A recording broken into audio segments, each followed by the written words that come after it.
नमस्कार, स्मिताज डेलिकेसीज मध्ये आपलं स्वागत आहे। आज आपण करणार आहे लिंबाचं आंबट गोड लोणचं।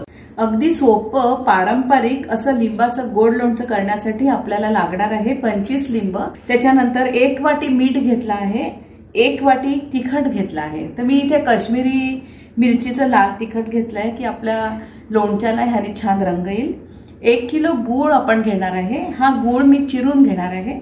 सगळ्यात पहिल्यांदा थोडा मायक्रोवेव्ह ओव्हन मध्ये हा गूळ ठेवून 1 मिनिट गरम करून हा मी चिरून घेणार आहे, म्हणजे त्याच्यामधला पाण्याचा जे अंश आहे तो निघून जाईल। आणि तसंच हे जे 5 लिंब घेतले आहे, या 5 लिंबांचा रस आपण त्या लोणच्यामध्ये टाकणार आहे। ही जी 25 लिंब जी आपण घेतली आहे ही पहिल्यांदा 2-3 पाण्याने स्वच्छ धुवून घ्यायची आणि मग त्याच्यानंतर कोरड्या कपड्याने सगळी लिंब स्वच्छ कोरडी करून घ्यायची। मायक्रोवेव्ह मध्ये 1 किलो गूळ मी 1 मिनिट गरम करून घेते।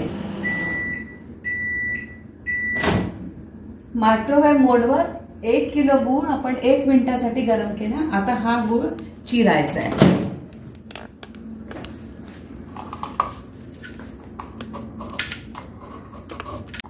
विळी नसली तर तुम्ही सुरी वापरून सुद्धा हा गूळ बारीक करू शकता। कुठलाही गूळ चालेल, फक्त चिक्कीचा गूळ नको वापरायला। आणि बाहेर जी गुळाची पावडर मिळते ती सुद्धा तुम्ही वापरू शकता।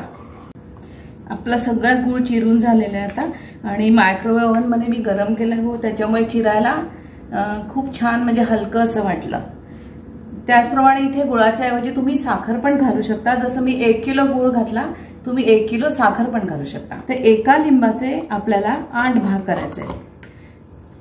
लोणचं करताना सगळ्यात महत्त्वाची गोष्ट म्हणजे ज्या भांड्यामध्ये आपण लोणचं करणार आहे किंवा ज्या भांड्यामध्ये आपण लिंब चिरणार आहे, त्याचप्रमाणे ही जी विळी ही अजिबात ह्याला पाण्याचा अंश नको बिलकुल।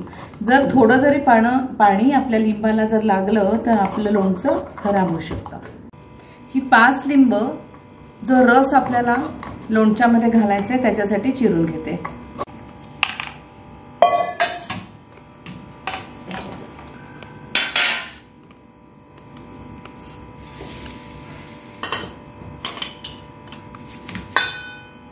आता शक्यतो ज्या बिया दिसतात आपल्याला त्या बिया आपण थोड्याशा काढून घेऊया।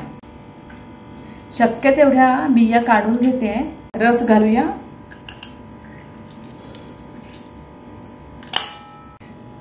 लिंबाचा रस घालून झाला आहे। आता मीठ आपण घालणार आहे। तर 1 वाटी मीठ आपण या लोणच्यात टाकून हे मिक्स करायचंय। लिंबाचा रस आणि मीठ घालून ही लिंब आपण मिक्स केलेली आहे आणि आता झाकण ठेवून आपल्याला हे भांड 24 तास ठेवायचं आहे। काल जे लिंबू आपण ठेवले होते मीठ घालून आणि झाकून, तर आज त्याला बरोबर 24 तास झालेले आहेत आणि 24 तासानंतर त्याला व्यवस्थित पाणी सुटलेलं आहे। आता पाणी सुटल्यावर जेव्हा आपण लोणचं मिक्स करतो तेव्हा हा जो चमचा आहे हा थोडासा गरम करून घ्यायचा। म्हणजे आता गॅसवर हा चमचा थोडासा असा गरम करून घ्यायचा, म्हणजे जर्म्स वगैरे काही आपल्या लोणच्यामध्ये जात नाही। ही एक अगदी लक्षात ठेवण्यासारखी टीप आहे, कारण केव्हाही लोणचं करताना लोणच्याचं भांड आणि मग हे मिक्स करायचं। जेव्हाही लोणचं करताना जर आपल्याला लोणचं जास्तीत जास्त टिकवायचं असेल तर भांड, त्याच्यानंतर चमचा, ज्या भांड्यामध्ये किंवा बरणीमध्ये आपण लोणचं काढणार आहे ही बरणी एकदम स्वच्छ आणि कोरडी हवी। तर आता ह्या लोणच्याला बरंच पाणी सुटलंय। कालच आपण मीठ त्याच्यामध्ये टाकलं होतं। आज आपण ह्याच्यामध्ये टाकणार आहे गूळ घालणार आहे। 1 किलो गूळ जो मी काल चिरून घेतला तो गूळ आता मी ह्या लोणच्यामध्ये घालणार आहे। हे जे लोणचं आहे हे 2 ते 3 वर्ष टिकणार आहे आणि जेवढं हे जुनं होईल तेवढं याची मेडिसिनल व्हॅल्यू सुद्धा वाढते आणि टेस्टी लागतं, रंग सुद्धा बदलतो। झालाय।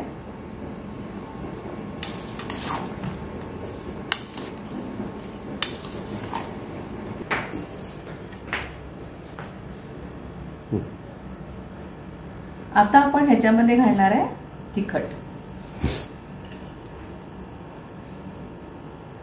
1 वाटी तिखट आहे. हे मी काश्मीरी रेड मिरचीचं तिखट वापरलंय. कारण तिखट जे लोणचं असतं लाल रंगाचं ते तुम्ही अर्धी वाटी काश्मीरी आणि अर्धी वाटी नॉर्मल तिखट घालू शकता. वा, किती छान पाणी सुटलं याला. बऱ्यापैकी आपला गूळ ह्याच्यामध्ये विरघळलेला आहे. आता हे लोणचं आपण बरणीत भरून ठेवूया. लोणचं आता आपण जेव्हा बरणीत भरणार आहे तेव्हा त्याच्यामध्ये मीठ घालूया. भरपूर गूळ, तिखट, मीठ आणि लिंबू असल्यामुळे हे वर्ष म्हणजे प्रिझर्वेटिव्ह ह्याच्यामध्ये आहेतच सगळे. त्याच्यामुळे हे वर्ष जे लोणचं आहे 3-4 वर्ष तर निश्चितच टिकतं. लोणचं आपलं बरणीत भरून झालेलं आहे. सगळ्यात पहिल्यांदी झाकण लावायच्या पहिले पुन्हा आपण याच्यावर थोडंसं मीठ घालणार आहे.